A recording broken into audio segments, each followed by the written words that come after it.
The Statistics Search Facility on the Old Bailey Online allows users to combine quantitative with qualitative analysis by counting cases according to criteria specified by the user, and then drill down to examine the individual trials which make up any cell. The search form may appear daunting, but not every box needs to be filled in, and simple searches can be quickly performed. It is helpful to think of defining your search as a four-step process. First, you need to decide the category or categories of information you want to count by using the drop-down menus in the row and column search boxes. Note that the difference between these two menus is that only the row column includes the choice of year and decade. If you wish to compile a table, your results will display most effectively if you choose the category with the least number of possibilities as column and the category with the most as row. If you wish to compile a bar chart or pie chart, fill in the row box only. Using the drop-down menus, choose what you want to count, whether it is offenses, verdicts, punishments, or defendant or victim genders or ages. If you are only interested in determining the frequency of a single category of information, for example, defendant gender, then do not fill in the column box. For example, a search for defendant gender under row will produce the following table, which shows that 78.2% of all defendants in the proceedings were men.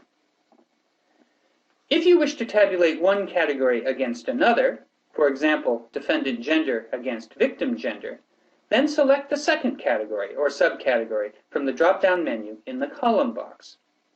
This search will produce the following table, which shows that of the 253,385 defendants in the proceedings, only 6,603 women were accused of committing a crime against another woman. Second, you need to determine the unit of analysis you wish to count by. Do you wish to count defendants, victims, offenses, verdicts, or punishments? Since some trials have more than one of any of these, results will vary. In deciding what to count by, you need to decide what you are interested in. If you are interested in the characteristics of people, count by defendants or victims. If you are interested in crime, count by offense. And if you are interested in the decisions made by the court, count by verdicts or punishments. If you fail to specify the right type, you may not find the trials you are looking for. The default setting will choose the most appropriate category depending on your query, and is normally sufficient. The one unit of analysis you cannot count by using this facility is trial. The forthcoming Old Bailey API will allow you to undertake this type of search.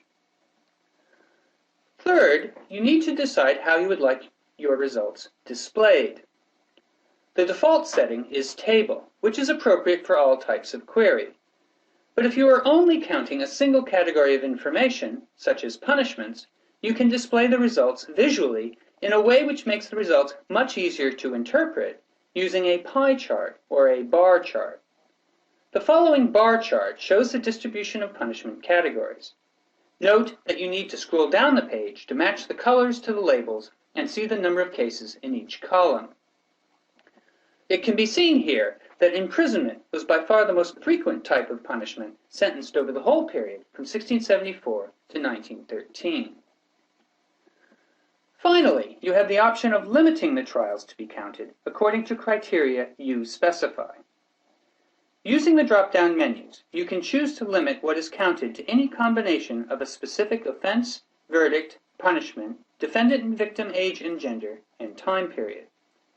For example, if you choose to narrow the previous tabulation of punishment categories to the offense subcategory robbery and the period up to 1800 by selecting 1800 in the drop-down menu for the 2-month year box, you will generate a bar chart which looks very different. Now, death, the green bar, is the most common punishment sentence, with many convicts also sentenced to transportation, the pink bar, reflecting the frequent use of these two punishments for those convicted of the most serious crimes in the 18th century. You can also narrow your search only to trials which include one or more specified keywords. For example, if you specify sword in the keyword search box and repeat the previous search, you will generate a table which once again looks very different. This chart displays the punishments for those convicted of robberies in trials where the accounts include the keyword sword before 1800. Since such trials often involved violence to the person, it is not surprising that almost all convicts were sentenced to death. Interpreting your results. The two most important points to note are, first, that where two percentages are provided in a cell, the lower left percentage is the percentage of cases in that row, and the percentage on the upper right is the percentage of cases in that column. In choosing which percentage is relevant, ask yourself what you need to know.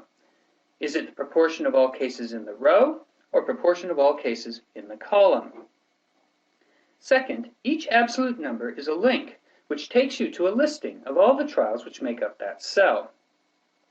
This makes it possible to read the relevant trials and assess the significance of the numbers generated by the statistics search. In this way, users of the proceedings can combine qualitative and quantitative research. For further statistical analysis, you can export your results into a database package such as Excel by clicking on the Export button at the bottom of the results page. It is often said, paraphrasing Mark Twain, that it is easy to lie with statistics. Numbers and percentages can certainly mislead, but if you take care to define your search query precisely and think about the significance of the percentages obtained, you should be able to generate meaningful results. For further information on interpreting statistics, see the Teaching Statistics section of the Guide to Using the Proceedings in University Teaching. Additional information about doing statistical searches is available by clicking on the Help icons next to every box on the search page.